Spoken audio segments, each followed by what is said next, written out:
everybody. We have got a lot to get into today because Kanye has a surprise gift for Kim. It's the planning for Kravis's proposal, and Khloe has had it up to here with her mom's shenanigans. Hey guys, and welcome back to another shared news. We are here to discuss the hottest moments from the Kardashians on Hulu, episode 3. But before we get into it, you guys know the drill. Be sure to give this video a thumbs up and subscribe to our channel so you're always up to date with all of the hottest Kardashian news stories. As always, I'm your host, Zachary Reality, joined by the lovely Morgan Wright and the very sassy Allison Van Dam.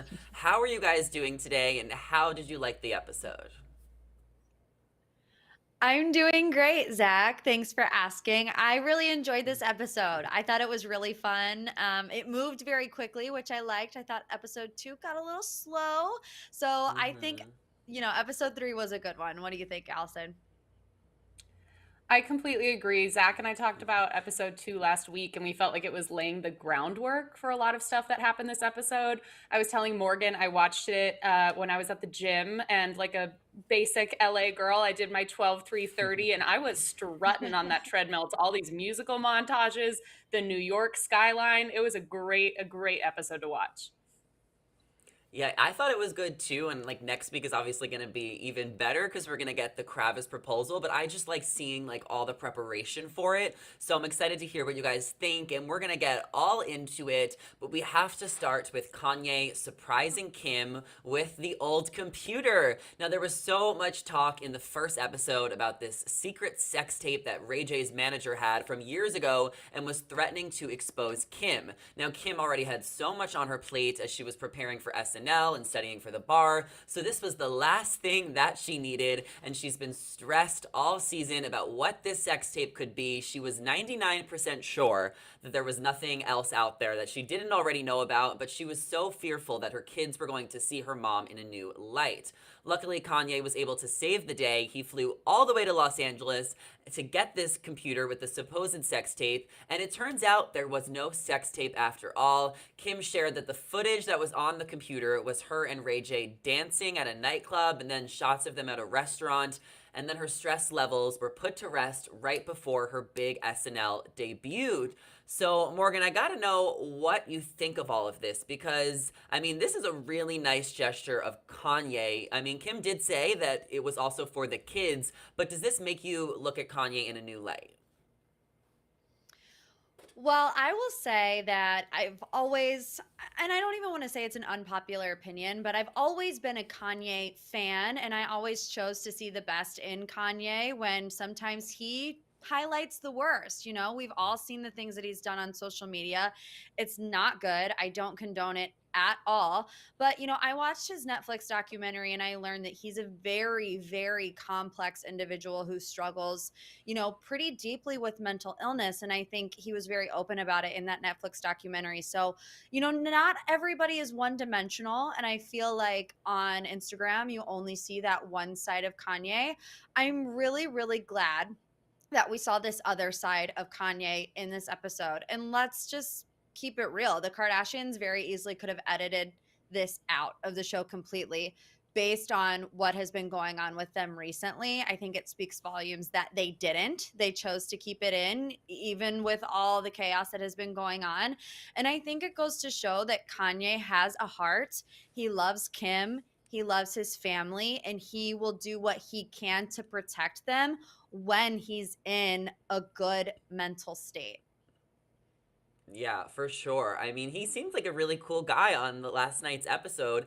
And I mean, I was just like excited to see how close of friends they are because Kim even mentioned in her monologue, like, yep, she's getting divorced. It's because his personality. She threw a few jabs out there, but like he was right there behind the scenes supporting her. Allison, what did you make of the whole situation? Does this make you look at Kanye in a new light? Because we can't ignore, the cyberbullying that he's done the past couple of months. And like also, Allison, I want to know, do you think were you expecting any like an actual sex tape, or like how did you think this was gonna pan out, this storyline?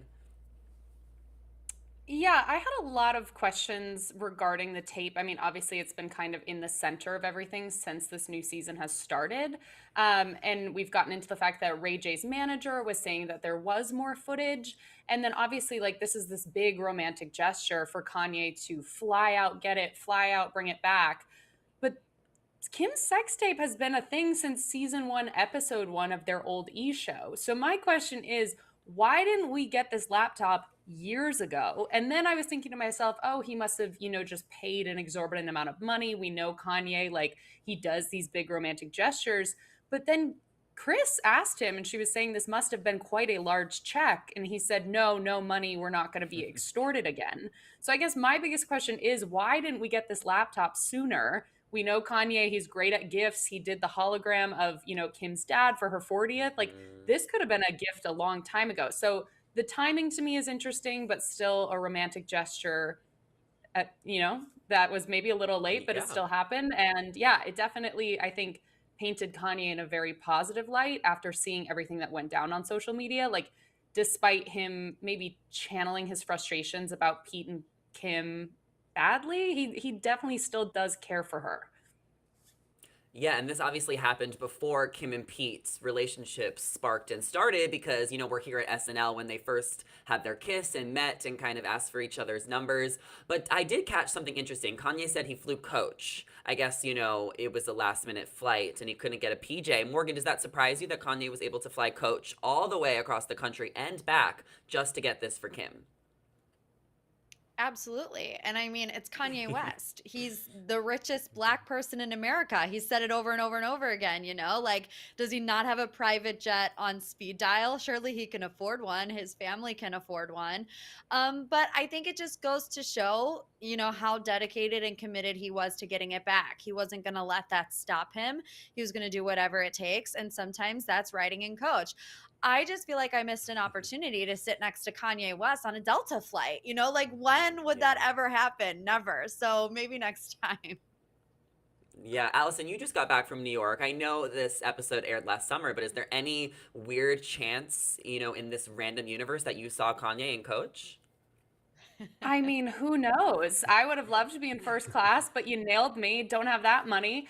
I mean, honestly, we're just now lifting the mask mandate, though, in terms of traveling, and people are still like 50-50. So, based on the fact that this was months ago, and if he was wearing, he said he was still in his travel clothes. If he has a hoodie and a hat and a mask on, and really all you see is his eyes, there's a very high chance that he could have gone unnoticed. I think maybe, he seems like kind of the passionate person that makes last minute decisions. Maybe he didn't want to go to his team and have someone book him something. Maybe he didn't even want, a team or an assistant or anyone to know that he was traveling. Maybe he just went Mhm. and got the last ticket on a flight. So I think if he was under the radar enough, maybe he slept during the flight, I think there's a high chance that no one recognized him.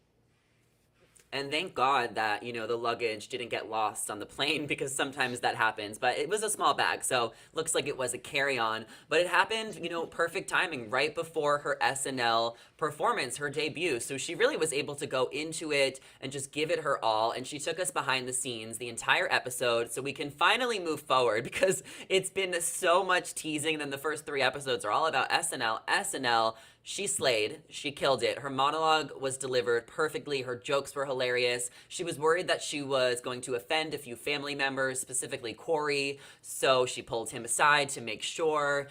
Because there's a lot of intensity that comes into doing, Saturday Night Live, lots of outfit changes, rehearsals, and jokes that needed to be nailed perfectly. Kim had all of her friends and family there to support, and even a lot of people came to the after party, including Kris, Khloe, Simon, Food God, Blake Griffin, Chris Rock, Amy Schumer, and so much more.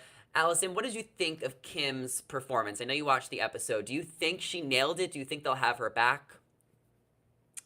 I think she did nail it. I mean, honestly, we're still talking about it. Obviously, it was covered on her show, but people were a buzz about it when it even initially happened. And I think I'm glad that we got to see from her cameras exactly how much time and effort she put into this performance. Meeting with Amy Schumer, going over her jokes, checking with everyone. Then obviously we saw the whole week ahead of time, these like 24-hour days basically of her going around memorizing all of her lines, doing the skits, like filming everything. It's so much work. And I feel like everyone's got to have so much respect for anyone who hosts Saturday Night Live, and she killed it. I mean, I thought all of her sketches were great. I loved the Bachelorette one. We saw our good friend Tyler Cameron in the sketch. She also did Hmm. the People's Court, where she played Courtney and was like a judge, and we had, people playing Megan Fox and MGK. Like, it was just like all over the place in terms of sketches, but each one of them was so unique and so funny. So I hope they have her back. I mean, we might have to wait a few years, but who knows? Then maybe if she and Pete are still together, we could do a ton of sketches with the two of them. Yeah, I would love to have Courtney there. I think Courtney's so funny, and seeing Kim play Courtney as the judge, like everyone loves to impersonate Courtney, so maybe Courtney could be the next one. Morgan, I know you know a lot of Kardashian adjacent celebs, so what did you think of the after party and who was there? I'm sure it looks like a really fun night. Yeah, I mean, everybody that was, there that night was there. Tyler Cameron was there. I mean, the only person that was not there was Pete Davidson, which is like the one person Ooh. that she probably wanted to be there was Pete. She's done these interviews since the show came out that said when she kissed Pete on that fake magic carpet, she felt a zing. So, I mean, I can imagine she would just be at that party looking around to see if he at least was there, and he didn't come. So I feel like that's a bit of a letdown. But of course, I love seeing Chris Rock. I love seeing Colin Jost. I love seeing Tyler Cameron. And I loved her moment with Amy Schumer. I thought that was really cool too. But sorry, Kim, Pete didn't come to your Yeah. after party. Are we sure, Morgan, that he wasn't there? Because I feel like she maybe wanted to cut out that part, possibly, because she wasn't ready to show them on camera. Like, do we know that's confirmed, or are we just assuming because he wasn't in the episode? No, I've listened to an interview that she did where she said that he was Okay. not in attendance.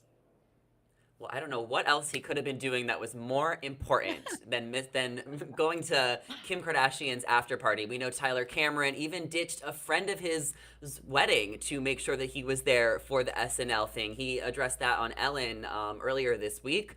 And I mean, Kim slayed. She had all pink for her wardrobe and she killed it. And what was going on in New York while Kim was preparing is that Khloe and Kris Jenner were behind the scenes. It kind of seemed like they were just waiting around for a few days because Khloe is so over her mom's nostalgia and old stories, and we gotta talk about it. So Khloe actually had to memorize a few lines herself, so she kept herself a little busy, but there was a lot of waiting around during the time, and Kris Jenner was bothering Khloe with all of her old stories and times when Kris was in her 20s, living in New York City as a stewardess. Kris even wanted to take Khloe to her old apartment from decades ago, which Khloe was just not into. I mean, do either of you guys have a mom that is like annoying, that gets on your nerves, Morgan, like that just tells the old stories? Or do you think Khloe was just being too sensitive? Well, first of all, I love my mom, so I'm not going to call her annoying. But no, my mom does not tell stories from 20 years ago every single day. My mom can barely remember what we did yesterday. Like, let's just keep it 100. This Hmm. this moment between Kris and Khloe actually really reminded me of the old Kardashians show. To me, it felt a little gimmicky, a little staged, a little planned, where I feel like, the big I guess differences that we've been talking about in this new show is that it seems a little bit realer. They're doing confessionals in their backyard, they're cutting in and out of confessionals. It just seems a little bit less produced, but this kind of reminds me of stuff that they used to do on the E network. Not that I don't like it, I just feel like I don't know, it wasn't my favorite part of the episode. Now, it was comedic relief. I do think that it was very funny, but I was getting annoyed that 45 minutes in, we hadn't seen or heard anything about Courtney and Travis, but we were watching Kris Jenner get a pretzel with Corey on the streets of New York. I was just like kind of annoyed by it. Yeah, it definitely felt a little filler, but I guess, that's kind of the point of a whole episode. You kind of get those mindless moments and then the intense moments, the emotional moments. I mean, this episode did kind of have it all. I loved, seeing Kris Jenner roam the streets, but Khloe wasn't really all about it. She was walking on the streets with Kris, and then as soon as she saw her makeup artist, she was like, that's my out. I gotta get out of here. Allison, do you think Khloe just wasn't interested in seeing Kris's apartment, or do you think it's, a lot when the paparazzi and fans start to follow you? I mean, they're in a big city, and it kind of felt like more and more people were gravitating towards them as they kept walking the streets. Totally. And I think it's probably a combination of both of them. Khloe has been very vocal about, anxiety and mental health before. And I can understand feeling super, super anxious if you're walking down the street and suddenly herds of people are there. There's more photos being taken. That would be super overwhelming and probably triggering to anxiety. But I also think it was funny because it's like, this is not the first time this has happened. She's mentioned before that every time they're in San Diego, her mom takes her to the house where she got her first period or where she shaved her legs for the first time. Like, she's made it clear that every city they go to, Kris has one of these quote unquote adventures. So I think maybe if it was, Kris's childhood home that Khloe had never seen before, and it was a once in a lifetime, very unique experience, she would have been there for it. But based on how Khloe described it, I think Kris is just kind of grasping for anything that has any sort of sentiment to it, which I thought was funny. And she even called her out at that dinner party by saying, 10 years from now, she's going to be crying about this dinner. But here she was crying about 20 years ago. I just think Kris is a very emotional, sentimental woman. And I think Khloe just cuts the BS. Yeah, absolutely. Allison, does this ever happen to you when you're, roaming the streets? Do fans and paparazzi come up to you? Because I feel like you're a star. I mean, I see one in the bushes right now, Zachary. It's really Yeah. difficult when you are me and so many people know who you are. But when I Hmm. was in New York, I was able to escape a little bit. No one recognized me. I Thank was very God. blessed. Yeah.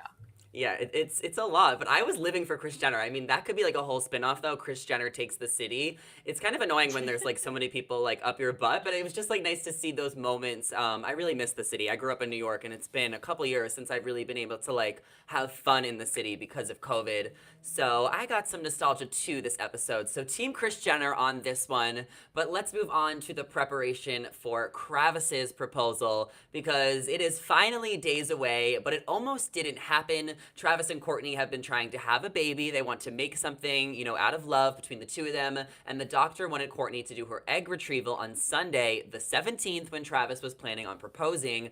However, he would have been unable to bring Kourtney to Santa Barbara if she did do the retrieval on Sunday because, that really isn't good for her health. She's supposed to rest. I guess Travis was able to talk to the doctor and convince him to tell Kourtney to do it on Tuesday. That's what I got out of that. And everyone was frantic about it, but everything worked out, and they're headed to Santa Barbara on Sunday, and everyone is so excited, but no one is more excited than Travis. In this episode, we learned that Travis went to Kourtney's dad's grave, Robert Kardashian, to even ask for his permission. And Kourtney is the girl who never wanted to get married, and it's finally happening for her. And she has no idea. Morgan, how exciting was it as a huge Kravis stan that you are? You even dressed up as Kourtney for Halloween. So maybe give us a little inspo for that. But like, how cool was it to see Travis, all the behind the scenes planning? I feel like this whole story with Kourtney and Travis is just such a reminder to us all to never settle. I mean, Kourtney could have settled with Scott a million times, but she never did. And I think it's because deep down she knew that she did want a happily ever after, because I was the same way for a long time where I thought, I don't want to get married. I want to be an independent woman. I want to, pay my own bills. I want to do it all on my own until I fell in love with my fiance. And when you meet the right person, your whole outlook changes. You see how life could be better with the two of you together and how you can be equals and how you can, both be individuals in your own way, but also help each other grow. And I feel like we're finally seeing that for Kourtney. I feel like even in this 3 episodes that we've seen so far, I feel like we're seeing a completely different side to her, a softer side, a happier side. So I just can't wait to see the rest of it play out. I'm also really interested to see the Scott of it all. And I hate that we even have to have the conversation because her and Travis's happy moment gets tainted by Scott's reaction, or is he invited to the wedding? But at the end of the day, this is a reality TV show, and that's one aspect of it. And we haven't seen a lot of his reaction in the press. You know, he's been trying to keep a low profile when it comes to Travis and Courtney. So I'm interested to see how that's going to play out. Yeah, we gotta talk about Scott because while everyone is excited for Courtney, a lot of people are nervous on how Scott is going to react. Even Ellen weighed in on the gossip while Khloe had an appearance on the Ellen show in this episode. So while driving to the location in Santa Barbara, where Travis is going to propose, Kendall and Kylie were discussing if Scott even knew the proposal was happening, and they're also worried about running into Kravis on the freeway since they know each other's cars. I mean, Allison, it seems like everyone knows this proposal is happening. Like even Ellen, who we know is good friends with Kris Jenner. Do we think that Scott had any idea, or do we think he literally found out after it hit social media? I'm not sure he knows because I'm not sure if Kris would have thought that's, her place to say. I mean, clearly she's telling Ellen, which to me is just kind of funny because Ellen seems like such a random person to tell, but maybe they do have, a very close relationship behind the scenes that we don't know about. And also, Ellen is also a very high profile celebrity. She knows about discretion. If they've trusted and worked with her for many, many years, I think they know who they can tell things to. Clearly not the man who was driving the car that they yelled at to get out, but maybe Ellen's a safe bet. I just don't think that necessarily anyone, I don't know, because I'm just like, I would feel uncomfortable telling my sister's ex slash baby daddy that she's super happy and getting engaged.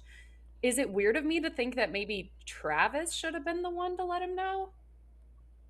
I don't think anyone should tell Scott because we need to remember just a few episodes prior, Scott was DMing Eunice when he saw, Travis and Courtney having fun in Italy. So clearly Scott is very reactionary and he can't really be trusted, especially when it's such a secret. Like, we do not want Courtney to find out that this proposal is happening. Like, she needs to be completely surprised. And there's a lot of people that know about this proposal. I mean, even the whole camera crew, Ellen. I mean, literally everyone knows about it. Because when Kris was telling Kim, it seemed like Kim already knew about it. So I thought like Kris was the first person to find out. But Mario knows about it and he was crying. So everyone knows this proposal is happening. Morgan, do you think we're being too, or the girls are being too overly sensitive with Scott? I mean, it's been a while since they've broken up. Like, don't you think he should just grow a pair? Yeah, I mean, it has been so long, and I feel like he's had tons of time to get it together. I mean, even on the very last season of Keeping Up with the Kardashians, Courtney says, I've specifically told him what I need from him for years, and he still has not done it. So, what is she supposed to do? Wait around forever? The day might never come where Scott, whatever it is that he needs to do, whatever it was that Courtney was asking of him, it might never come. And I feel like Courtney can't just sit around and wait for that moment. I think it's interesting just in general that people are how do I want to say this? More compassionate to Scott than they are to Kanye, because they both have their issues in different ways. Kanye suffers with mental illness. He's bipolar. Scott has had addiction issues in the past. But I feel like a lot more people rally behind Scott when they have had just as much of a toxic relationship as Kanye and Kim have had. So I don't know. That's something that always just bugs me. I feel like Scott is a grown man. He makes his own decisions. He has for the past 25 years. I know that the Kardashians are his only family. I think no matter what, they'll be there for him, especially Khloe. So I just feel like, we're done giving Scott a free pass. We have to move on from him. And of course, we care about him as a person. We don't want him to spiral. But I feel like we got to stop tiptoeing around Scott. They've been doing it for decades now. Yeah, I agree. And I guess he didn't really make it to the, proposal party. We'll see if he makes it to the wedding. I have a feeling he's going to be invited to the wedding just because, but I guess it depends what happens with their wedding on how big they want to do it. Allison, what did you think of the Kendall and Kylie scene? Because they were absent all episode, but then we got to see them stopping at In-N-Out, and then they were so nervous about seeing Kravis on the freeway. I mean, what did you think of all that? I loved it because we've seen Kendall and Kylie growing up on this entire show, but I feel like now that they've both become so successful in such different spheres, we rarely see them together. Like the one that comes to mind was the huge blowout in Palm Springs over the outfit, and who's in what car going back to LA. Like that was so dramatic. So it was nice to just see them like be normal and like stop and get food. I thought it was so funny that they were pulling into the In-N-Out driveway and Kylie was like, "Where's my snack? I need a snack. I'm gonna puke." And Kendall was like, "Okay," and was like in the back seat. Like it just felt like that's something my sister She's and I would pregnant. do if she was pregnant. I would be like panicking, like feeding her chips. But so I really loved it, and I'm curious to see what happens because as we saw, they're the same distance away from the hotel as Kravis is. So do they pull off the road? Do they slow down? Do they speed up? Again, why we drove Kylie's like signature Range Rover or Rolls Royce or whatever with the pink seats. It's too much. So I'm on the edge of my seat to see exactly how this all goes down. Yeah, and honestly, we need to take tips from Kylie because that snack basket in a car, it's genius. Like, how many times have you been hungry in the car and, like, you got to find fast food and the lines are so long in Los Angeles? I don't know how they found an In-N-Out without a long line. I'm just saying. Also, Allison, would you be down to drive up to Santa Barbara with me? Because we can go to the spot where they proposed to. It's not too far away. Are you proposing to me?